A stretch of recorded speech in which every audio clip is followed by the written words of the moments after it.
بسم اللہ الرحمن الرحیم۔ السلام علیکم ورحمۃ اللہ وبرکاتہ۔ نویں محرم کی شب کو امام حسین علیہ السلام اور عمر بن سعد میں آخری گفتگو ہوئی۔ آپ کے ہمراہ حضرت عباس اور جناب علی اکبر بھی تھے۔ آپ نے گفتگو میں ہر قسم کی حجت تمام کر لی۔ مورخین لکھتے ہیں کہ 9 تاریخ کو شمر کوفہ واپس گیا اور اس نے عمر ابن سعد کی شکایت کر کے ابن زیاد سے ایک سخت حکم حاصل کیا، جس کا مقصد یہ تھا کہ اگر حسین علیہ السلام بیعت نہیں کرتے تو انہیں قتل کر کے ان کی لاش پر گھوڑے دوڑا دے، اور اگر تجھ سے یہ نہ ہو سکے تو شمر کو چارج دے دے، اور ہم نے اسے یزید کے حکم کی تعمیل کا حکم دے دیا ہے۔ 9 محرم کے دن ظہر سے پہلے شمر بن ذی الجوشن 4000 سپاہی لے کر سرزمین کربلا میں داخل ہوا۔ وہ عمر بن سعد کے لیے عبید اللہ بن زیاد کا خط لے کر آیا تھا۔ چنانچہ کربلا پہنچتے ہی اس نے خط ابن سعد کے سپرد کیا۔ اس خط میں ابن زیاد نے ابن سعد کو حکم دیا تھا کہ یا تو امام حسین علیہ السلام کو بیعت پر مجبور کرے یا پھر آپ علیہ السلام کے خلاف لڑائی چھیڑ دے۔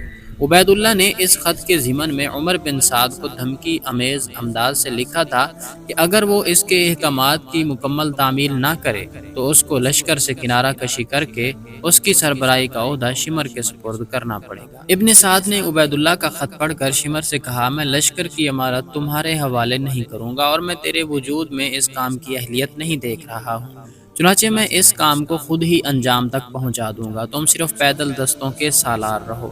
ام البنین سلام اللہ علیہا کے بیٹوں کے لیے امان نامہ۔ کوفہ میں شمر نے عمر سعد کے لیے عبید اللہ کا خط لینا چاہا تو اس ام البنین سلام اللہ علیہا کے بھتیجے عبداللہ بن ابی المحل کے ساتھ مل کر اپنے بھانجوں کے لیے امان نامہ دینے کی درخواست کی۔ عبید اللہ نے اس تجویز کو پسند کیا۔ عبداللہ بن ابی المحل نے مذکورہ امان نامہ اپنے غلام کزمان یا عرفان کے ہاتھوں کربلا ارسال کیا، اور کربلا پہنچنے کے بعد امان نامے کا متن ام البنین سلام اللہ علیہا کے فرزندوں کے لیے پڑھا، لیکن انہوں نے امان نامہ مسترد کیا۔ دوسری روایت کے مطابق شمر خود ہی امان نامہ لے کر کربلا میں عباس بن علی علیہ السلام اور ان کے بھائیوں عبداللہ، جعفر اور عثمان کو پہنچایا۔ عباس علیہ السلام اور ان کے بھائی عبداللہ الحسین علیہ السلام کے پاس بیٹھے تھے اور شمر کا جواب دے رہے تھے۔ امام علیہ السلام نے بھائی عباس علیہ السلام سے فرمایا، گو کہ وہ فاسق ہے لیکن اس کا جواب دے دو۔ عباس، عبداللہ، جعفر، عثمان علیہ السلام باہر آئے اور شمر سے کہا، کیا چاہتے ہو؟ شمر نے ان سے کہا، اے میرے بھانجو، تم امان میں ہو، میں نے تمہارے لیے عبید اللہ بن زیاد سے امان نامہ حاصل کیا ہے۔ لیکن عباس اور ان کے بھائیوں نے مل کر کہا، خدا تم پر اور تمہارے امان نامے پر لعنت کرے۔ یہ کیوں کر ہو سکتا ہے کہ ہم امان میں ہوں اور بنت پیغمبر صلی اللہ علیہ وآلہ وسلم امان میں نہ ہوں؟ ام البنین سلام اللہ علیہا کے فرزندوں کی طرف سے ابن زیاد کا امان نامہ مسترد ہونے کے بعد عمر بن سعد نے لشکر کو حکم دیا کہ جنگ کی تیاری کریں۔ چنانچہ سب سوار ہوئے اور جمعرات 9 محرم بوقت عصر امام حسین علیہ السلام اور آپ علیہ السلام کے اصحاب و خاندان کے خلاف جنگ کے لیے تیاریاں ہوئیں۔ جنگ کی تیاری 9 محرم بوقت عصر صحرائے کربلا میں عمر سعد کی سپاہ کی نقل و حرکت بڑھ گئی، اور عمر سعد امام حسین علیہ السلام کے خلاف جنگ کے لیے تیار ہوا اور اپنی سپاہ کو بھی جنگ کے لیے تیار ہونے کا حکم دیا۔ اس نے اپنی سپاہ میں منادی کرا دی کہ اے خدا کے لشکریوں، سوار ہو جاؤ کہ میں تمہیں جنت کی بشارت دیتا ہوں۔ کوفی سب سوار ہوئے اور جنگ کے لیے تیار۔ لشکر میں شور اور ہنگامہ بپا ہوا۔ امام علیہ السلام اپنے خیمے کے سامنے اپنی تلوار پر ٹیک لگائے بیٹھے تھے۔ بہن حضرت زینب سلام اللہ علیہا لشکر کوفہ میں شور و غل کی صدائیں سن کر بھائی کے قریب آئیں اور کہا، بھائی جان، کیا آپ قریب تر آنے والی صدائیں سن رہے ہیں؟